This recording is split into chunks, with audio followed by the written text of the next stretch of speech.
Hello everyone, Bible believers around the world. Now this is a very important video because we're going to be exposing something huge in this video. And what we're going to be talking about in this lesson is the whitewashed version of Bible history and how whiteness in the Bible, or the doctrine of whiteness in the Bible, does not work. And how the whitewashed version of Bible history would make it so that the world that you and I live in today would not be possible. Now, talking about when I grew up in the Christian church, before the Most High Yah brought me into the truth, I've talked about this before. They would bring DVDs of cartoons for the kids to come and watch of different Bible stories, no matter it would be about, King David and the Israelites, no matter it be about, Moabites or Ammonites or Ishmaelites or Ethiopians or Egyptians or some of the other Hebrew nations, like I mentioned, Ammon, Moab, Edom, the whole 9 yards. And what they would do with all of them is they would depict them as being Caucasian, all right? Now, for years, there has been, Christian apologists saying, we're not Israelites, we're not Jews, you guys are Ham. But there's a contradiction with that, because many people will call us Hamites while depicting the Hamites as looking like them. So how are we Ham, but Ham also looks like Steve Rogers and Rapunzel? It makes no sense, because keep in mind, the Egyptians and the Canaanites are descendants of Ham, but yet in Christian circles and in Hollywood and in art studios, they're depicted as being white, but yet you say we are Ham. So how are you Ham and how are we Ham at the exact same time? It makes zero sense. And why I put in the thumbnail were 69 out of the 70 nations really Caucasian people is because from what I've seen, the only people that these artists and that these Christian apologists and that these documentary makers, say were people of color is the Ethiopians. And I don't even think that's always consistent. So let's put this into perspective here. There's 70 nations listed in Genesis 10. And out of the 70 nations, 69 of them are white. Only the Ethiopians are a so-called people of color. Now, we know that this does not make sense, and this is impossible based on the world we live in today, because I just checked the stats. Apparently, according to the data, there's 8 billion people on the earth today.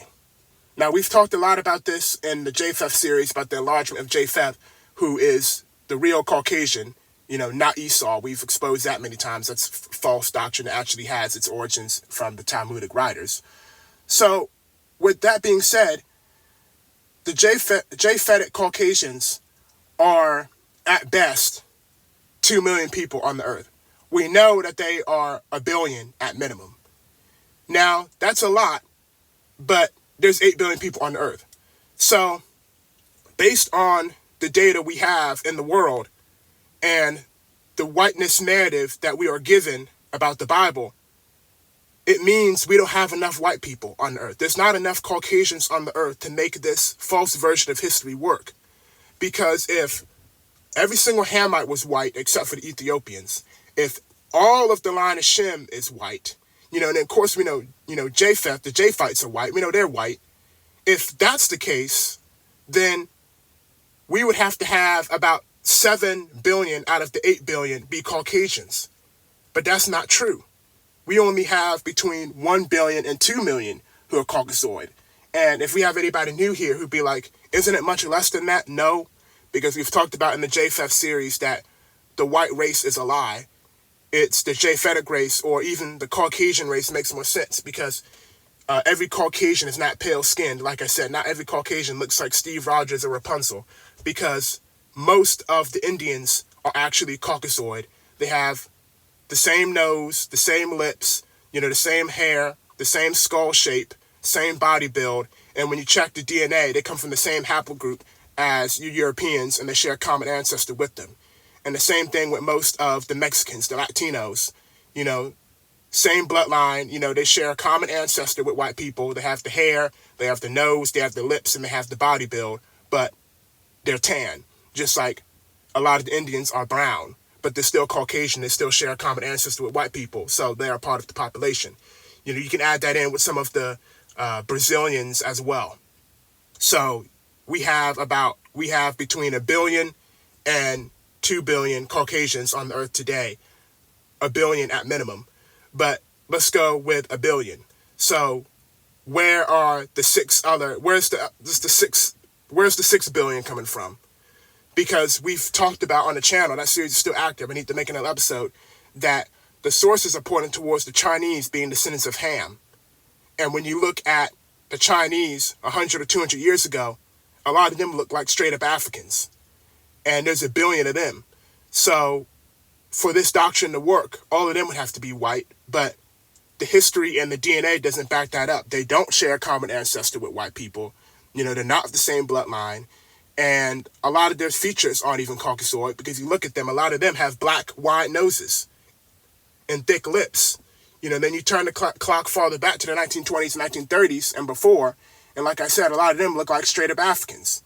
So if we include the Japanese and the Koreans and those guys as being Ham as well, like the Chinese, now we have about 2 or 3 billion maybe, I'm just estimating here now, of Hamitic people. And then we have a few more billion that we have to make up. So let's go to Shem. We know that the Israelites are black. So we have black Israel, which helps fill up the population. Then we know Moab is black, Ammon is black, Ishmael is black, Edom is black. So now we have that. And that's how the world got to the way that it is today. That's the only way that it would work. Because if the way these Renaissance painters depicted everybody were true, there would be way more white people than there are today. Because there's not enough white people to fit the narrative. Because if Israel is black, if all of Ham is black, if all of Ham is white, except for the Ethiopians, and if all of Shem is white, and we know that Japheth is white, then that would mean there would be next to no people of color on the earth. And that's not the way that it is. All right. Now, moving on, I'm going to bring something up a little bit about this. This is not like a normal Bible study where we go into scriptures and, debunk, false doctrine. This is really just a discussion about stats. I hope this has been helpful, entertaining. So we already know by the numbers of how many Caucasians on earth that this whiteness narrative is just a bunch of phooey. But one thing I would also like to mention is how I wanted to make a lesson about this, but I didn't yet. I might. Is how when you see people who are struggling with accepting the color of Christ, you know that they're not really legit.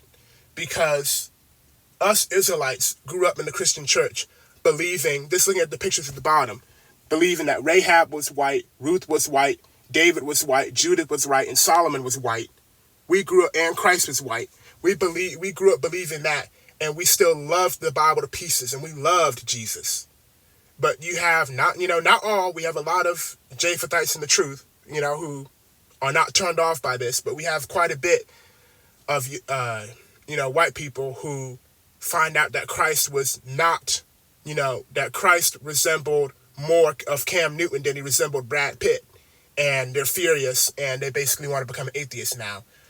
And that's why I'm talking about the whiteness, where, it talks about in the book of Maccabees how the heathen, laid their hands on the books of the Israelites and decided to depict them in their likeness. That's exactly what happened, with the Renaissance and all this other type of stuff, where they went in there and started making them look like them. Now, you go to some European countries, and they still have the original depictions. Like in Russia, they still have black Israelites in their churches. Even Turkey, they do. But we know what happened in Maccabees to be true based on all that we have now. And now, when they see the truth before the ancestors repainted everything, they don't like it. And that's how we know that the Bible has been hijacked and used as a whiteness tool. Because they legit consider these people in the Bible to be them. Like everybody in the Bible to be them. And it's been hijacked to be a tool of whiteness. And if you do not show them as white, then it's like a problem. It's like the Bible was never European. I mean, I literally was reading a source about the Japhites, the barbarians during the Dark Ages and stuff, and how this was literally, I'm pretty sure, a Japhetic man who wrote this, saying that no major religion ever came out of Europe. the Europeans got religions from other people. We need to understand, we had, the Sephardic Jews and scattered Israelites, there. So, we could assume that that's how the Europeans became aware about the Bible, and then we had Arabs going in there. Now we got, Islam in Europe, and then we have the Moors going in there. So, that would have brought something. But the truth is that a lot of these white people, if they went back in time 1,000 years ago and met their ancestors, they probably wouldn't even know what the Bible was. Because it's not their, everybody can be saved and everybody can be a part of this thing, but they weren't the ones writing the book, though. And they don't understand that because of all this fakeness. I mean, there's literally like a show on Amazon Prime called King David, and everybody's white. I'm not sure if you heard the Hittites in that show, but he's probably white too. So, yeah. There's something I wanted to say.